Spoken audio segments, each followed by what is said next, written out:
let's talk about the loneliness epidemic and the fact that people are saying that this could be all the fault of Amouranth. If you don't know who Amouranth is, she's a streamer. She's known to be quite provocative. What is colloquially referred to as a titty streamer, okay? Their language, not ours. Yeah, she shot back at allegations that her AI girlfriend, AI bot, is contributing to the loneliness epidemic among men. She said, a lot of people are saying this type of thing is the cause of the loneliness epidemic. I disagree. This doesn't cause loneliness. It's probably closer to being therapeutic. It's what people reach for to refrain from feeling alone. I would say that if you are reaching to a robot in a replacement for real human connection, that isn't curing your loneliness. It's distracting you from it. I don't think it's causing the problem. I think that it's just one of many issues that are bringing about. It's capitalizing off of the loneliness epidemic. It's not causing it. So she's claiming that this artificial thing is filling the same void as having like a human relationship, basically. Yes. I mean, it's insane to like actually put it into words like that, but she's not thinking about the morality of it. She's thinking about money. And apparently it costs $200 per month, according to the bot's profile. It can chat, send images, and engage in role play. And the AI bot of Amouranth made $34,000 in just its first 24 hours. It's worth it for her, even if she is actively contributing to the decline of Western civilization. Who cares? She is making bank off of it from all of her simps. Get your bag. And you know what? I said with that AI girlfriend we talked about a couple weeks ago, if there are dudes who are using this AI girlfriend and you know, sending money to OnlyFans subscriptions or whatever, I say nothing of value is lost because self-respecting women weren't going to consider them as mates anyway. So they're just going to continue looking to robots for human connection, and if that's their prerogative, nothing of value is lost. What kind of an experience do you get for $200? Like, what kind is that? Like, can't really be worth dirty $200. What's going on? How do you feel about what they deem the loneliness epidemic? Do you think that actually is as big of a problem as people are saying it is?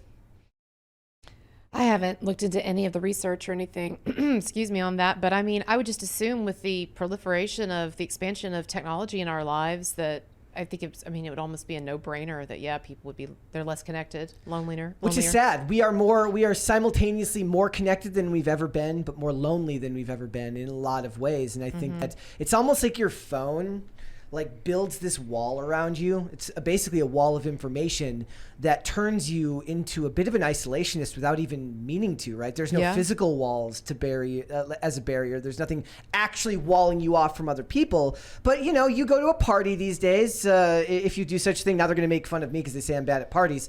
But you go into public, right? And one of the things that I was talking about, I always mention on here, is like, I love watching old episodes of Diners, Drive-Ins, and Dives. And what you do is when you see that show and they're doing the montages of people eating, there's no phones on the table. People are having conversations with one another, right? And nowadays, like if that show is still on the air, and I've never seen the newer seasons, but I bet you they have to like get shots where people actually look like they're talking to each other and having fun being there, rather than a bunch of people with a phone in one hand, like half eating in the other hand, right? Like your ability to actually have social interaction in the real world is even limited nowadays in a lot of ways, because people are they're on their phones, they're in their own little world. So why wouldn't it extend farther beyond just the realm of social interaction into actual physical intimacy? Yeah, and I think that it's definitely true, as a lot of people have been complaining about online, that technology is having a tremendously negative effect on relationships. I think it's one of the things when it comes to this question of modern versus traditional values that you and I definitely agree on, and lots of people see it. Well, here is her announcement of her chatbot and all of its features. She said, I just launched an influencer AI that is not just a chatbot. She's based on my personality and has full autonomy and can remember what you tell her, but won't tell anyone. She can send you texts, pictures she takes spontaneously, and voice clips. She'll even make you custom videos if you're nice to her. But will she jump up and down in a ball pit for you?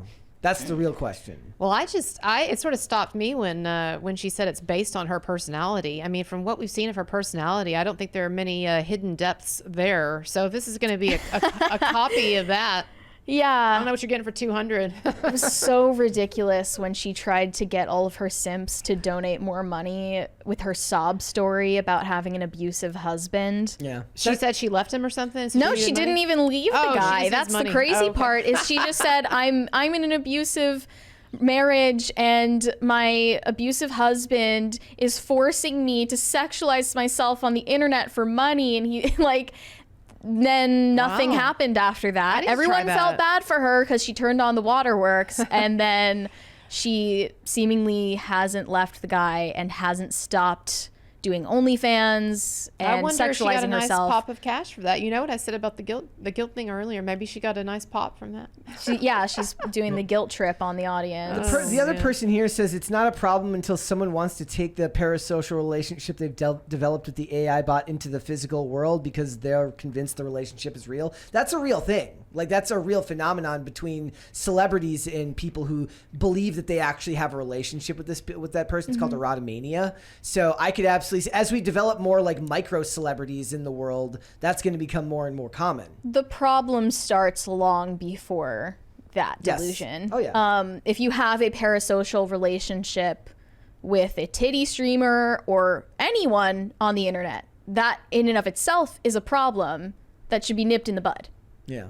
It starts long before you think that you have a real relationship with that person and perhaps become an insane stalker. How do you fix the problem, ladies? How do you fix the loneliness epidemic? But I mean, there is an interesting blurring of the lines that occurs even in what we do, to the extent that, you know, we have relationships with fans, and then also, but fans are also supporters, also viewers. Like, there's an interesting way in which that these kinds of relationships cross over. But if you're paying someone $200 for some romantic chat and you're not getting anything else out of it, It's not actually her anyway.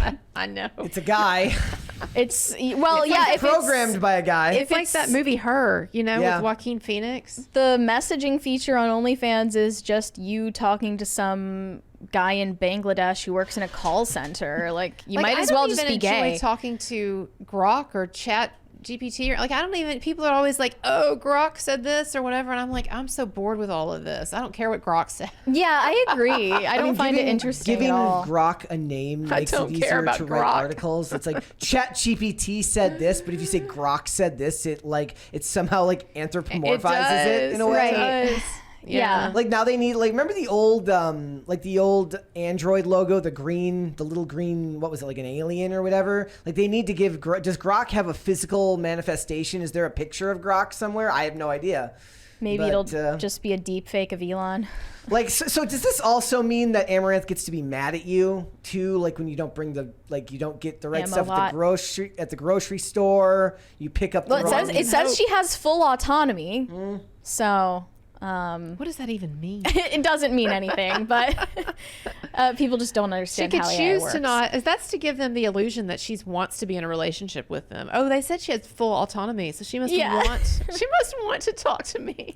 Yeah. It's just a weird. It's like one step over from the guys who think that prostitutes and strippers actually like them. Yeah. Like, that's just one step over into insanity. Yeah, we're getting into weird times nowadays. But the ladies that want to work in these industries can do it because profiting it's off of it, probably safer than going and walking a street corner. It's just degrading. Well, that's true. You can't. That's true. You can't catch an STD from Grok. I hadn't thought about that. There you go. Yeah.